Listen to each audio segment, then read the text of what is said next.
नमस्कार दोस्तों, एक बार फिर से आप सबका नॉलेज टू विजडम चैनल पे बहुत बहुत स्वागत है। तो हम लोग कर्म योग के बारे में पढ़ रहे हैं, जो कुछ लेक्चर्स थे जो स्वामी विवेकानंद ने न्यूयॉर्क में दिए थे।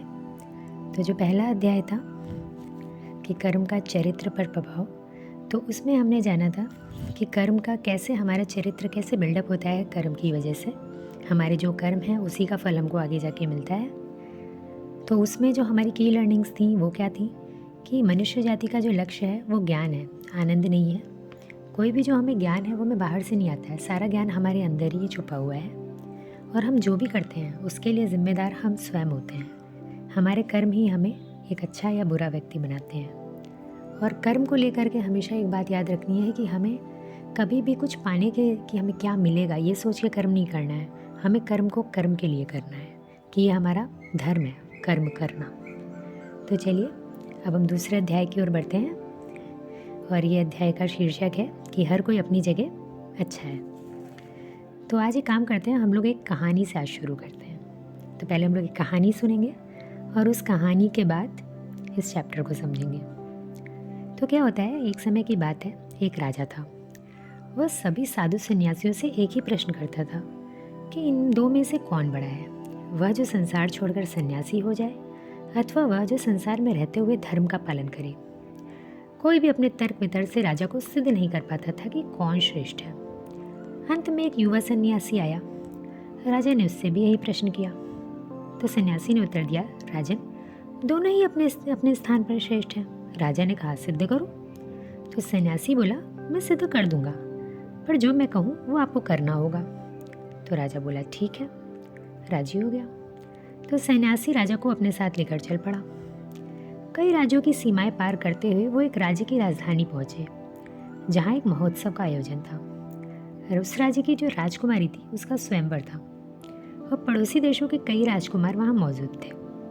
राजकुमारी बहुत ही सुंदर थी, परंतु उसे कोई भी राजकुमार पसंद ना आ रहा था।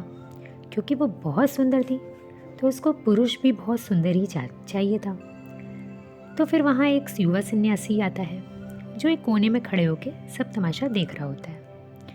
राजकुमारी की नज़र उस युवा सन्यासी पर पड़ती है और बस वो जयमाल उसके गले में डाल देती है। वह सन्यासी जयमाल फेंक देता है और कहता है, ये कैसी व्यर्थ की बात है, मैं सन्यासी हूँ, मेरे लिए विवाह क्या मायने रखता है। उस देश का राजा सोचता है, शायद सन्यासी निर्धन है, इसीलिए विवाह का साहस नहीं कर रहा है। तो राजकुमारी का पिता यानी राजा उस सन्यासी से कहता है कि राजकुमारी के साथ मैं तुम्हें अपना आधा राज्य भी दूंगा, और मेरे बाद तुम पूरे राज्य के अधिकारी होगे। और जयमाल फिर गले में डाल दी जाती है। सन्यासी फिर उसे निकाल के फेंक देता है और बोलता है, यह सब व्यर्थ है, मैं विवाह ही नहीं करना चाहता। यह कहकर वो सभा से निकल जाता है। अब राजकुमारी तो राजकुमारी, वो भी जिद पकड़ लेती है कि विवाह करूंगी तो इसी से करूंगी, नहीं तो प्राण त्याग दूंगी। मतलब वही पू वाला हाल कि ये कौन है जिसने मुझे मुड़ के नहीं देखा। तो वो भी सन्यासी को वापस पाने के लिए पीछे पीछे चल देती है। तो सन्यासी जो राजा के साथ आया था वो राजा से कहता है कि आओ इनका पीछा करते हैं। वो छुप के उनका पीछा करने लगते हैं। तो युवा सन्यासी चलते चलते वन में पहुंच जाता है। उसको वन के मार्गों का ज्ञान था, तो वो गायब हो जाता है। राजकुमारी ने बहुत ढूंढा पर वो उसे कहीं भी नहीं ढूंढ पाई। फिर एक वृक्ष के नीचे बैठ के रोने लगी, क्योंकि उसे वन से निकलने का रास्ता भी नहीं मालूम था। तब राजा व सन्यासी उसके पास आए और बोले, रो मत, हम वन से बाहर जाने का रास्ता जानते हैं, तो हम तुम्हें ले चलेंगे, परंतु अभी अंधेरा हो गया है, तो चलो एक बड़ा पेड़ है पास में, उसके नीचे विश्राम करते हैं। उस पेड़ पर एक चिड़ा चिड़िया का जोड़ा रहता था और उनके 3 बच्चे थे। चिड़े ने देखा कि उसके पेड़ के नीचे 3 मेहमान आए हैं, तो वो कहीं से जलती हुई घास का तिनका ले आया और उसने वहाँ उन तीनों के पास डाल दिया। उन लोगों ने लकड़ी इकट्ठा करी और उस आग से अलाव जलाया। चिड़े ने चिड़िया से कहा, ये लोग भूखे हैं और हम गृहस्थ हैं, तो हमें कुछ तो करना ही चाहिए, क्योंकि अतिथि सेवा तो परम धर्म है। तो मुझसे जो भी हो सकेगा मैं करूँगा। एक काम करता हूँ, ये लोग भूखे हैं तो मैं अपना शरीर ही दे देता हूँ। और वो वहाँ आग में कूद गया। तीनों कुछ कहते उससे पहले ही वो जल के राख हो गया।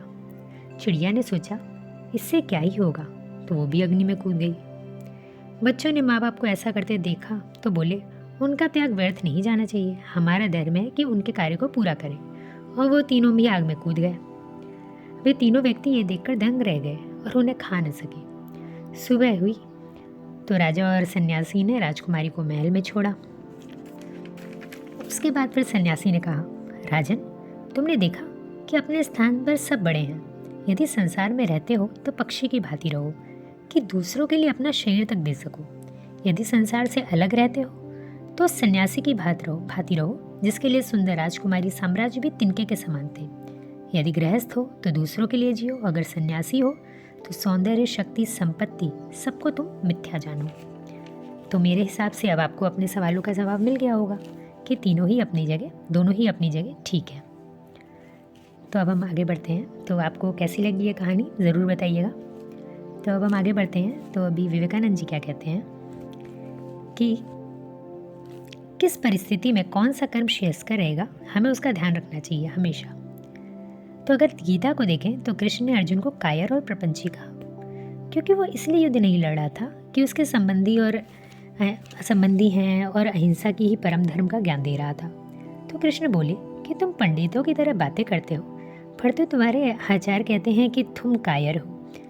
अतः उठो और युद्ध करो, क्योंकि क्षत्रिय का धर्म है युद्ध करना। यही कर्मयोगी का धर्म है कि वो जानता है कि क्या गलत है और क्या सही है, परंतु वो कर्म परिस्थितियों के अनुसार करता है। हमें बचपन से ही सिखाया जाता है कि किसी से नफरत ना करो, बुराई का बदला बुराई से ना दो, पर रियल लाइफ में क्या हम सब ये सब नैतिक बातें फॉलो करते हैं? लोगों की दृष्टि जब हम पर होती है तो हम भले ही अहिंसावादी बन जाएं, परंतु मन में खलता रहता है। हम सोचते हैं कि हिंसा का बदला हिंसा ही से देते तो अच्छा था। तो अगर आपकी धन की इच्छा है, परंतु आपको लगता है कि ज़्यादा लालसा नहीं करनी चाहिए, ज़्यादा लालच नहीं करना चाहिए, तो आपके मन को शांति नहीं मिलेगी। तो जो भी इच्छाएं, लालसाएं हैं, आप पहले उनको पूरा कर लो, क्योंकि नहीं पूरी की तो आपका मन एकाग्र नहीं रहेगा।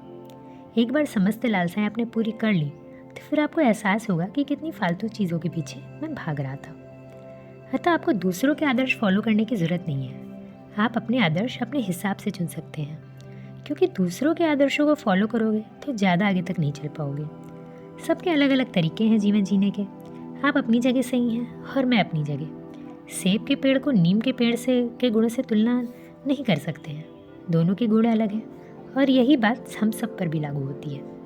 यहाँ तक कि आचार विचार भी वेद पुराणों में विभिन्न श्रेणी के व्यक्तियों के लिए अलग अलग है। एक गृहस्थ के लिए अलग है, एक क्षत्रिय के लिए अलग है, एक राजा के लिए अलग धर्म है, और उनका पालन करना ही उनका परम कर्तव्य है। अगर एक सोचे कि सन्यासी बनना ज़्यादा अच्छा कर्म है, ना कि गृहस्थ होना, पर ऐसा नहीं है। सब अपनी अपनी जगह सही है। तो आई होप आपको ये वीडियो पसंद आया होगा, ये दूसरा चैप्टर। तो चलिए फिर अब बताइएगा फीडबैक दे करके आपको कैसा लगा कमेंट्स में, सेक्शन में। इंतज़ार रहेगा मुझको। तब तक के लिए धन्यवाद और नमस्कार।